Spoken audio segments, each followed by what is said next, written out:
Bienvenue dans votre magazine multiculturel Carrefour. Aujourd'hui, nous nous trouvons au Festival des musiques populaires des Moudons pour vous présenter ce nouveau reportage, La culture pour tous. Dans cette émission, nous allons parler de la participation des personnes en situation de handicap à la vie culturelle. Nous allons rendre hommage aux artistes ayant un handicap, ainsi que vous présenter le projet exemplaire qui favorise l'accès à la culture pour tous. En Suisse, plus d'1 million de personnes seraient en situation de handicap. 1 sur 3 peut être considérée fortement handicapée. Pourtant, pour ce million de personnes, l'accès aux manifestations artistiques est souvent semé d'obstacles. C'est pourquoi la Confédération ainsi que de nombreuses institutions agissent ensemble pour améliorer l'égalité des personnes handicapées dans la vie culturelle. Découvrez avec nous cette émission riche en émotions. Regardez avec nous.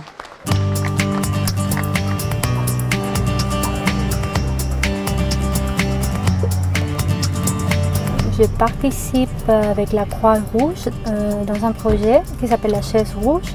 On accompagne des personnes avec de différents handicaps aux activités de loisirs. J'étais au cinéma et j'ai pris un petit carton, c'était une petite chaise en carton, en papier comme ça, pliée. Et puis j'ai appris comme ça qu'il existait ce projet. Puis ça faisait longtemps déjà que je cherchais à faire du bénévolat et je pensais que c'était une bonne idée. Puis je me suis engagée à faire cette activité une fois toutes les 2 semaines. C'est la première fois que vous avez contact avec les personnes en situation de handicap? J'ai aucune expérience dans le domaine où je travaille.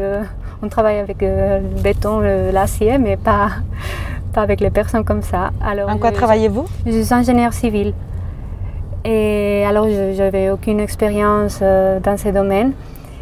Mais par contre, dans ma famille, il y a un cas, j'ai un frère qui a quelques limitations. Ouais. Donc, ça vous a encouragé aussi à devenir des bénévoles dans ce sens-là? Oui, ça encourage. Je me sens un peu coupable parce que je ne peux pas, comme j'ai migré ici, je n'ai pas le temps d'être avec mon frère. Alors, bon, vous faites un peu avec la personne ici.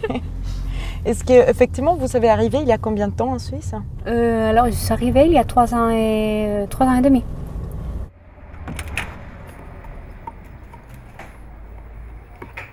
Alors, la Chaise Rouge est un service qui a été créé conjointement avec Pro Infirmis Vaud et la Croix-Rouge vaudoise à fin 2011 et il bénéficie du soutien de l'État de Vaud. On s'est rendu compte que pour la plupart, les personnes en situation de handicap, on va dire, s'isolent. Et ça, c'est un problème fondamental parce que justement, l'environnement n'est pas adapté. Alors, le but, c'est de favoriser l'accès des personnes en situation de handicap à la culture et aux loisirs. Donc c'est vrai qu'on s'est rendu compte qu'il y a eu passablement d'amélioration au niveau de l'accessibilité des lieux, mais il reste toujours des problématiques à gérer où finalement la présence humaine est importante. Concrètement, la Croix-Rouge vaudoise met en relation un bénévole avec un bénéficiaire pour qu'il puisse réaliser son projet personnel qui lui tient à cœur, mais qui reste inaccessible faute d'accompagnement. Donc, on peut envisager des sorties de type musée, concert, ce genre de choses, participer par exemple même à une randonnée ou voire à une balade au bord du lac.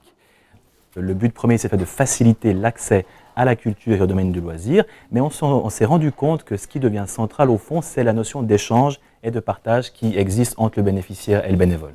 Parmi les personnes qui participent à ces services, est-ce qu'il y a des personnes migrants? Oui, nous avons tant parmi les bénéficiaires que parmi les bénévoles des personnes qui sont issues de la migration. Et c'est vrai que ce qui est intéressant, c'est que le bénévolat, c'est un des moyens qui permet justement aux personnes de s'intégrer et de participer à la vie locale. Est-ce que vous êtes aussi gagnante quand vous allez à ces manifestations culturelles? Ah oui, bien sûr, c'est toujours gagnant. Hein. On gagne toujours quelque chose, une satisfaction, un apprentissage. On peut toujours se réjouir. D'ailleurs, je pense que je crée un joli rapport avec Christine. On a quelques inquiétudes culturelles qui sont semblables. Puis, je profite aussi de ces moments qu'on partage. Ouais. Est-ce qu'elle fait que vous avez déjà une expérience dans les domaines de l'handicap et vous êtes en même temps ingénieur civil? Est-ce que vous êtes un peu sensible sur ce thème et vous l'avez mis dans votre vie professionnelle? Alors là, normalement c'est l'architecte qui va définir, dans le projet, c'est l'architecte qui va définir ces éléments. Mais c'est vrai qu'on remarque beaucoup plus ce qui a quelque chose à voir avec les accès handicapés et tout ça. Alors maintenant, par exemple, on est en train de faire de cabanes suspendues et puis je pense tout le temps, est-ce que la chaise roulante va entrer là? On fait des plateformes, élévatrices, c'est vrai, tout, c'est bien fait en général. Normalement, on a cette inquiétude là dans les projets. Mais c'est vrai qu'en ayant dans les manifestations, vous vous rendez compte finalement de ce qui fonctionne et ce qui ne fonctionne pas et ce qu'il faut améliorer. Oui, et il y a beaucoup de choses qui ne fonctionnent pas. Il y a beaucoup de choses, on ne se rend pas compte. À votre sens, qu'est-ce qu'il faut améliorer justement? Tous les accès. Lorsque c'est si simple de mettre une rampe, des fois, c'est vraiment, on ne comprend pas pourquoi il existe encore des endroits publics où on ne peut pas accéder avec une chaise roulante.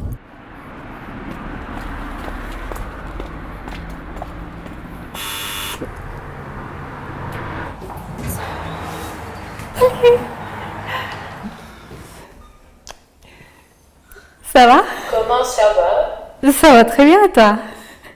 Qu'est-ce que vous préférez, Christina, de faire comme manifestation culturelle? Qu'est-ce que vous aimez bien faire?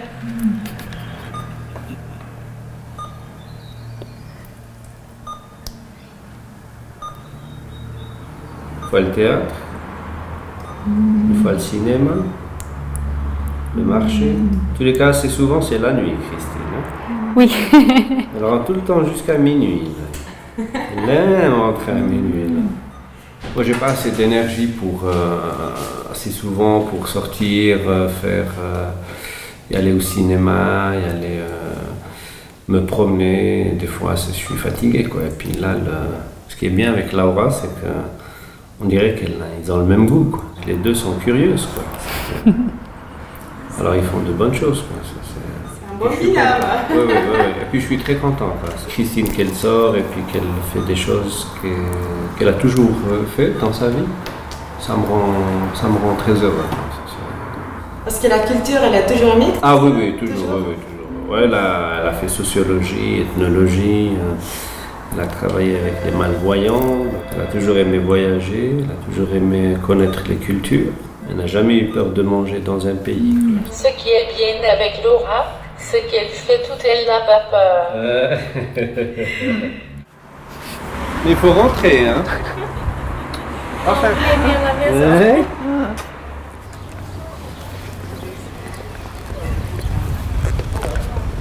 Tout est rond, hein?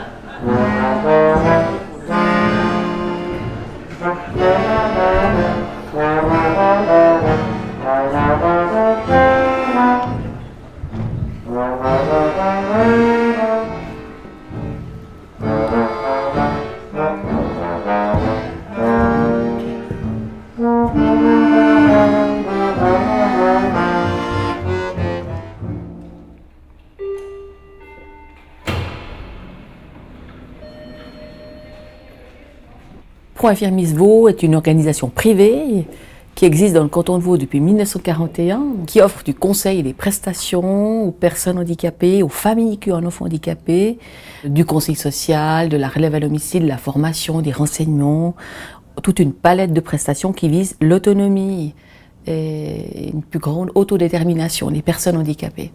Tout à fait, vous avez parlé d'accessibilité. Qu'est-ce qu'on fait pour faciliter l'accès à toutes ces personnes à la vie culturelle?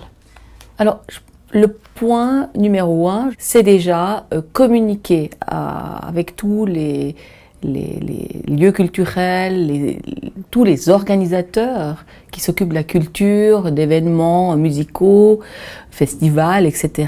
Leur expliquer que les personnes handicapées veulent aussi être de la fête et qu'il est normal qu'elles soient de la fête. C'est le premier point. Après, par type de déficience, il y a ce qu'on appelle des facilités à mettre en place. Par exemple, on a vécu au Festival Le Moudon, il faut penser au transport. On peut venir en train à Moudon, mais on ne peut pas descendre dans la gare. La gare n'est pas adaptée, donc il fallait penser au transport public.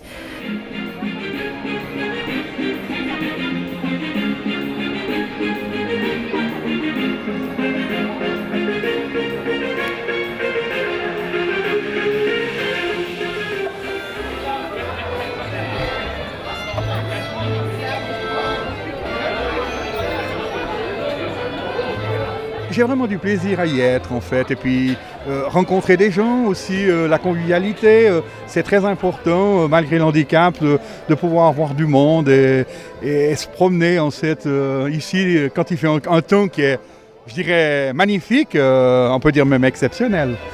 Et je vous dirais qu'en plus, on a l'impression que dans tous les endroits où les groupes se produisent, il y a une information pour les handicapés, où ils peuvent effectivement avoir des endroits qui sont accessibles pour eux, toilettes, etc. Moi, je trouve qu'on a fait un maximum de ce côté-là pour faciliter la tâche un petit peu à tous. Voilà. Depuis 3 ans, effectivement, nous travaillons beaucoup avec Pro Infirmis. Nous avons une très très bonne collaboration, ce qui fait que nous avons organisé sur plusieurs axes, disons, l'accès facilité aux personnes en situation de handicap moyen à fort, on va dire. Donc en fait, l'idée, c'est d'accepter tout un chacun, même en situation de handicap. Donc nous avons aménagé dans des salles, par exemple le temple de Saint-Étienne, des boucles magnétiques pour les personnes en situation d'audition diminuée, où nous avons aménagé aussi des accès facilités pour des gens qui ont des fauteuils roulants, donc avec des rampes. Nous avons aussi un programme qui est édité en braille, aussi pour les malvoyants. Petit à petit, ça s'est développé et puis on œuvre beaucoup là-dessus. Ça donne du travail, certes, mais aussi une satisfaction parce qu'on est un festival vraiment très, je veux dire, en marge un petit peu de certains autres festivals. La musique populaire, la musique du peuple, ça englobe tous les peuples, toutes les cultures et toutes les personnes qui soient en situation de handicap ou pas. Merci beaucoup et bon festival. Merci. Merci infiniment. Merci à vous. Et qu'est-ce qu'il faut faire pour améliorer davantage cette participation des personnes en situation de handicap? Déjà, je pense il faut que les organisateurs, ou bien ils sont bien au courant, ou bien ils prennent contact avec nous, ou avec des organisations de personnes handicapées, et qu'ils fassent un check-up sur leur site, comme le festival jazz de Cuilly vient de le faire. Ils nous invitent sur leur site. Mais que pensez-vous? Qu'est-ce qu'on pourrait faire? Qu'est-ce qu'on pourrait améliorer? Pour quel groupe? Et on regarde comme ça, c'est une expertise qu'on fait. On accompagne ces organisateurs pour voir avec eux, voilà, ça c'est déjà fait, voilà ce que vous pourriez faire d'indispensable, et voilà le nice to have qui serait vraiment bien, comme on a pu voir au Festival Le Moudon. Il y a beaucoup de projets, beaucoup d'intentions d'améliorer justement l'accès à la culture. Est-ce que la loi, il dit quelque chose? Alors, nous avons déjà un article 8 de la Constitution fédérale qui vise la non-discrimination des personnes handicapées et qui est déjà une base. Ensuite, en 2004 est entrée en vigueur la loi fédérale contre les inégalités frappant les personnes handicapées et qui précise un certain nombre de choses. Par exemple, la langue des signes est introduite là comme un support incontournable pour ce qui concerne le grand public et tout ce qui touche la communication de la Confédération. Pour les nouvelles constructions, les normes d'accessibilité doivent être respectées, comme pour les grandes rénovations, par exemple. Mais tout n'est pas touché. Beaucoup de choses continuent de relever de la motivation des organisateurs, des responsables de lieux et de manifestations culturelles. Vous avez parlé de la sensibilisation auprès des organisateurs. Est-ce qu'il faut aussi la sensibilisation auprès de la société elle-même? Alors, nous on pense qu'il y a un effet ricochet. Nous l'avons vécu dans différents endroits, comme la Nuit des musées Lausanne ou le Festival des musiques populaires de Moudon. En faisant en sorte que des personnes handicapées soient partie prenante de la manifestation, les personnes valides, en guillemets, s'habituent à côtoyer, à vivre avec. Et ça, c'est la meilleure sensibilisation.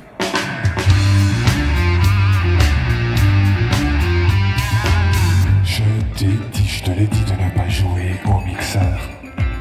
L'hélice, ça coupe hélas, surtout quand la lame est bien lisse. Cela dit, ne sois pas défaitiste, des doigts, il t'en reste 7. Tu voulais être pianiste, eh bien, tu joueras de la trompette. Mais ne dis pas que tu n'es pas étourdi. Ne dis pas que tu n'es pas étourdi. Le slam est une poésie qui cherche le contact, qui cherche à échanger. Et là, de permettre à des personnes qui n'entendent pas de comprendre mes textes, pour moi c'est quelque chose de très important et de beau, quoi. J'aime bien que des gens me permettent de faire entendre ou de faire percevoir ma poésie à des malentendants. C'est cool quand les cons s'éliminent. C'est cool quand les cons s'éliminent. C'est cool quand les cons s'éliminent. C'est cool quand les cons s'éliminent.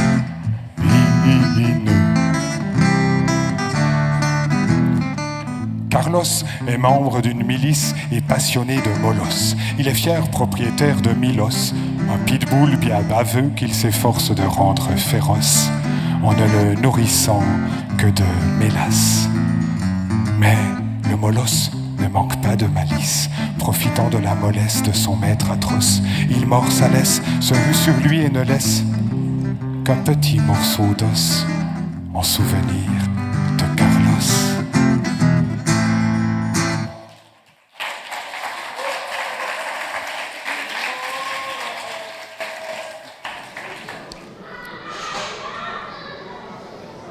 Alors moi, c'est vraiment beaucoup d'émotions, ça fait des frissons. Moi, j'entends pas, donc quand les gens parlent, je comprends pas.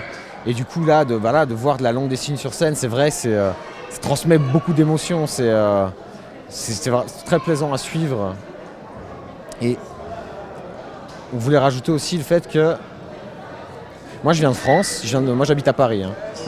Et on aurait vraiment envie que des choses comme ça aussi, des collaborations entre les entendants et la langue des signes viennent à Paris. On serait ravis de pouvoir accueillir un spectacle comme celui-là. Et dans quel sens l'intégration à la vie culturelle, la participation à la vie culturelle est aussi un facteur d'intégration sociale pour les personnes en situation de handicap? Elles nous le disent elles-mêmes, c'est un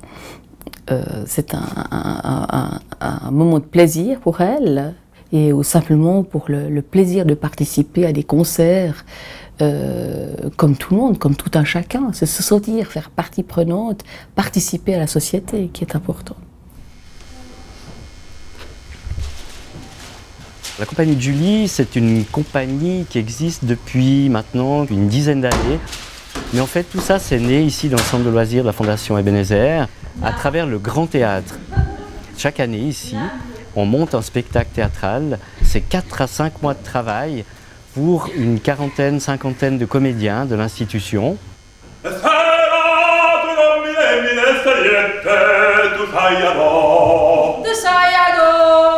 Et de ce grand théâtre, en fait, est née une demande de quelques comédiens qui avaient envie de faire un petit peu plus de théâtre que juste ce théâtre-là, d'être un peu mêlé à tout le monde. Donc on a un peu décidé de monter cette petite compagnie et on a décidé de monter petit à petit des spectacles. Quand les gens de l'extérieur nous voient, ils disent tiens, ils sont capables de faire autre chose que d'être dans des ateliers. Et ils voient d'un autre œil, ça c'est fantastique. Je trouve qu'on est valorisé en beaucoup de choses. Gilles, c'est vraiment tout le temps ça qui met en avant. Et nous, ça nous donne cette attention à ça, où on regarde, puis on voit vraiment tout ce changement chez les gens, et puis le contact surtout, la rencontre. Et puis au fil des années, on a eu l'occasion de jouer dans différents endroits. Et puis voilà, on voyage aussi, on va en France, on a été en Belgique. Donc pour nous, c'est vraiment un bon art tremplin, surtout aussi pour nos comédiens qui ont vraiment un grand plaisir à faire partie de cette compagnie.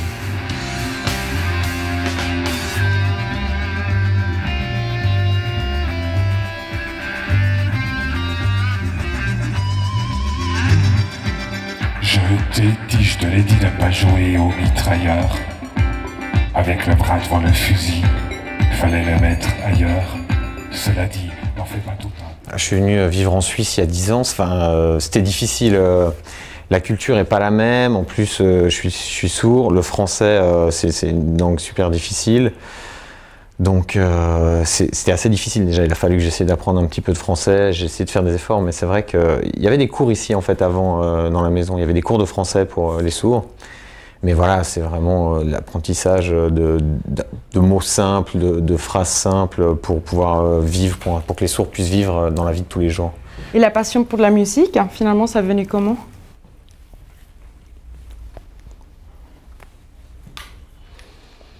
Avant, en fait, à la télévision, moi, je voyais les clips, je voyais les rappeurs entendant. J'ai grandi en rêvant de ça, en fait, en voyant les rappeurs à la télé. Voilà, donc depuis que je suis arrivé en Suisse, c'est vrai que j'essaye de faire ça, j'essaie de poursuivre ce rêve, mais c'est pas évident. T'aimes bien la culture. Est-ce qu'il y a assez d'événements qui sont pour vous? Est-ce qu'on peut accéder au théâtre, au concert, par exemple? Ici en Suisse, en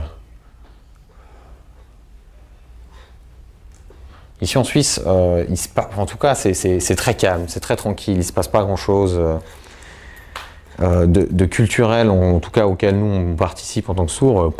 Il n'y a pas énormément de choses. En Afrique, il y a pas mal de liens, ne serait-ce que par les percussions ou des choses. Enfin, voilà, les liens se font plus naturellement. Pour les sourds, déjà le premier obstacle, c'est la communication avec les entendants. C'est hyper difficile. On est souvent bloqué, on essaie de passer par le mime, mais c'est des cultures. La culture entendante, la culture sourde sont complètement différentes. La vie, basiquement, la vie, c'est la même, mais en termes de culture, c'est des fois difficile d'établir le pont. Et il y a beaucoup, voilà, tous les sourds vivent ça, ça génère pas mal de frustration, simplement pour arriver à connecter avec les entendants.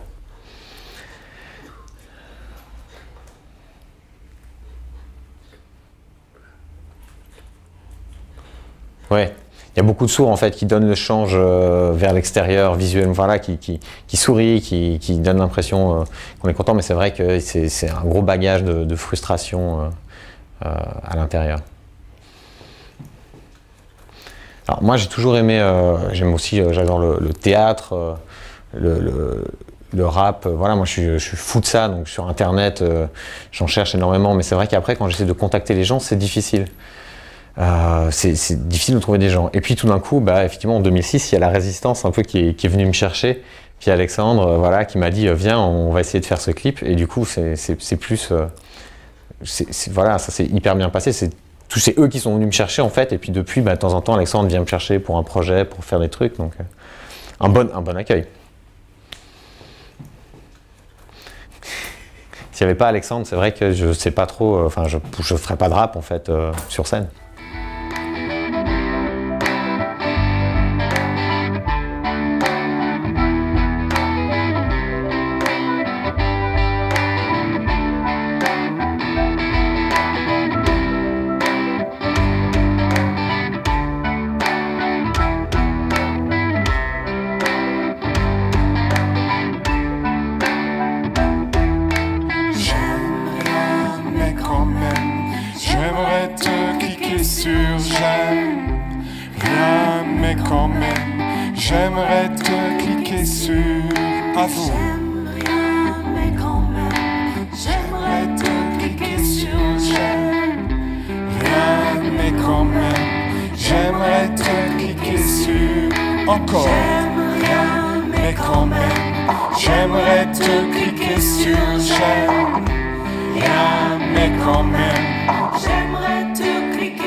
Et maintenant, on va tous taper dans les mains et ça va faire venir les esprits.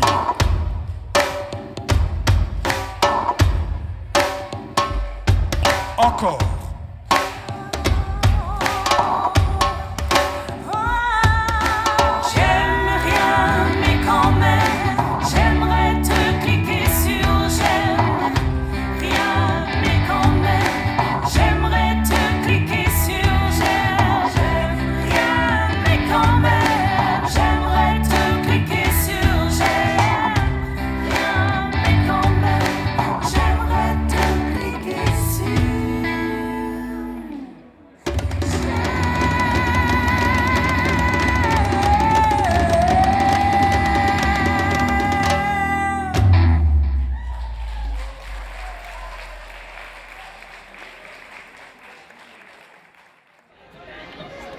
Diderot a dit, de tous les rapports, le plus simple, c'est celui d'égalité. Pour trouver plus d'informations sur les thèmes du jour, voir ou revoir nos émissions ou suivre nos actualités TV, rendez-vous sur votre web TV sociale et multiculturelle www.carrefourtv.ch. Comme toujours, un grand merci pour votre fidélité. On se retrouve prochainement. À la prochaine et à la vista.